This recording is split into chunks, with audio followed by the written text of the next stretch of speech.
Assalamualaikum warahmatullahi ta'ala wabarakatuh. Jira jirtu yooyyaa akkam babbaroo naguma qabdanii akkam fayyuma baga nagaan jiraattanii garee akka app nageenyi kiyya kan kabajaa kan jaalaa bakka isin jirtan isin bira naaf hageessu isinin jira.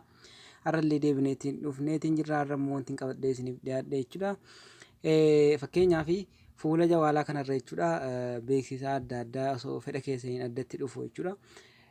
Dabalata sun jechuudha haalli inni ittiin dhufuu danda'u tokkoffaa appilikeeshina haaraa buufattan jechuudha. Sana keessatti aappiin adda addaa beeksisa beekamtii argachuuf jechuudha. Daawunlood instaal godhi jedhanii asirra bal godhanii fidan jechuudha. Innaa kanneen akkasii beeksisa adda addaa kana kan fiduu aappii tokko tokko jechuudha kan seerri isaan eegamne sana tokkoffaa irratti aappii sana itti fayyadamuu dhiisuudha qabdan jechuudha. Aappiin immoo duraan nagaa ta'ee booduma kana keessatti isin aappii biraan buusaniin yoo kan beeksifni akka dhufu ta'e jechuudha kan biroozarii Google Chrome kanaati jechuudha. Kan Google Chrome isas isin agarsiisa jechuudha. Dabalataanis rakkoolee Play Store jechuudha. Rakkoo Play Storein hojjechuu didee irra deddeebi'amee gaafii gaafatamu jechuudha. Sana ammas Play Storein jechuudha. Play Store keessatti wanti Play Storein didu akkuma beekamu tokkoffaa irratti meemoriin yookaan stooreejiin keessan guutuudha. Nitti naan immoo rakkoolee adda addaa walumaan laalla jechuudha. Sana isin agarsiisaa jalqaba irratti YouTube chaanaalii kiyyaa fi kan nam tokko isin barsiisa jechuudha. Warra hin beekne warra subscribe gootanii jechuudha. YouTube chaanaalii kiyya guddaa galatoomaa warra haraaftan gara Facebook adda addaati yookaan gara imootiin kan argitan jechuudha. History immoo irratti AK app yookaan AK app jettanii haala kanaan bareetanii kan dhufu subscribe gootan jechuudha. Kan na biraas waa'ee kana barsiisa jechuudha. Wal isin barsiisa. Jullukkee tuub kan jedhu kana jechuudha. Subscribe gootan jechuudha. Mallattoo notification haala kanaan akkanatti cuqaastan jechuudha. Waan gadhiisu hordofuu dandeessanii jalqaba kan isin agarsiisu kan Play Storeeti. Hamma Play Store jalqaba settingii keessan seentan jechuudha. Settingii keessan seentanii bakka walitti qabaa aappii kana seentan. Waggaa akkanatti seentan Play Store kan jettu barbaaddan jechuudha. Play Store waggaa seentanii haala kanaan seentan jechuudha.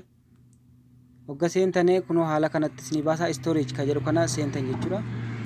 Sana booda clear data kan jedhu kana akkanatti cuqaastan jechuudha. Delete gootan. Sana booda formaatiileen adda addaa wanti keessa guutee dhorku irraa hir'atee jiru. Fakkeenyaaf turee kan isinii buusu jechuudha. Yeroo tokko Play Storein shabakaan jiru jechuudha. Turee waan buusu waan duddubbatti isa harkisuu dhorka jechuudha. Kun baay'ee bareeda. Dabalataanis yeroo tokko waan akkasii guute yeroo itti buusuu dhiisuu danda'u jira jechuudha. Sana booda akka seentanii waa tokko isin gaafatu hin jiru qulqullaa'ee Play Storein keessan sana booda sarara sadi bakka kana irratti argamtu kana seentanii achi booda waggaa kana seentanii settingii seentanii settingii erga seentanii booda haala kanaan auto update kan jette kana cuqaastan jechuudha. Sana booda neetworkii keessan kan itti fayyadamtanu Wi-Fi yoo ta'es daataa yoo ta'es dingata dogongortanii yoo tokkorra buuftan jechuudha kan itti fayyadamtanu alatti wanni kun isin diduu ni danda'a jechuudha. Kana sirreeffannaan isiniif dalagan isin jedha gara beeksisaalee fuula jawaalaa irratti dhufee isin cinquu irratti dabarfanna. Egaa akkuma isin jedhee aappiin addatti jechuudha osoo isin beekiniin aappiin nagaa ta'eetuma jechuudha utuu isin Play Store irraa waan buusiniin yeroo tokko fuula kanarra isin dhufee isin cinqu jechuudha. Wanni kun duuka yeroo deemtanii Google Chrome isin geessa. Yoo argitaniirtu ta'e beeksifni kun yeroo dhufe yoo dingatamu wayina meena laalattanii seentan Chrome isin geessa. Kanaafuu haala isin ofirratti dhugootanu Chrome keessan seentan jechuudha. Chrome keessan erga seentanii kunoo haala kanarratti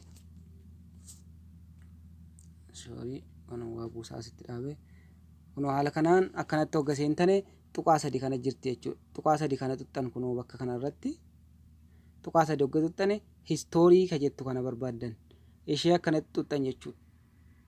Sana booda asirratti clear browse data browsing data kan jettu kana gubbaarratti argamti. Sana booda haala kanaan isii cuqaastanii asirratti wanti isin galu qabu kuwaa tokko wanti isin fayyadu hin jiru. Sana booda all time kan jettu kana akkanatti cuqaastan jechuudha. Sana booda gara jallaa kanarratti last hour last 7 day akkas jedha jechuudha. Last 4 week haala kanaan jedha jechuudha. Sana dhiiftaniiti isin all time kan jedhu kana gara jallaa kanarratti ni argama jechuudha. Sana akkanatti si'a tokko cuqaastan jechuudha. Sana booda all time isinii ta'eera.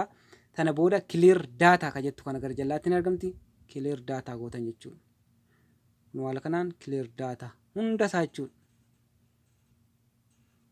sana booda beeksisaaleen gara kanaan isinitti dhufu kunoo waa tokko argamu amma history no history here jechuu jira jechuudha.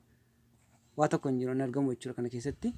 Kana fakkaata haala kana yoo isin godhattan beeksisni isin cinqu Play illee isiniif dalaga waan hojjedhe kana irra deebitanii sirriitti ilaaltanii hojjechuudha qabdan isiniin jedha. Kanarraaf qabadhee isiniif dhiyaadhe kana fakkaata. Thank you for watching. Bye bye.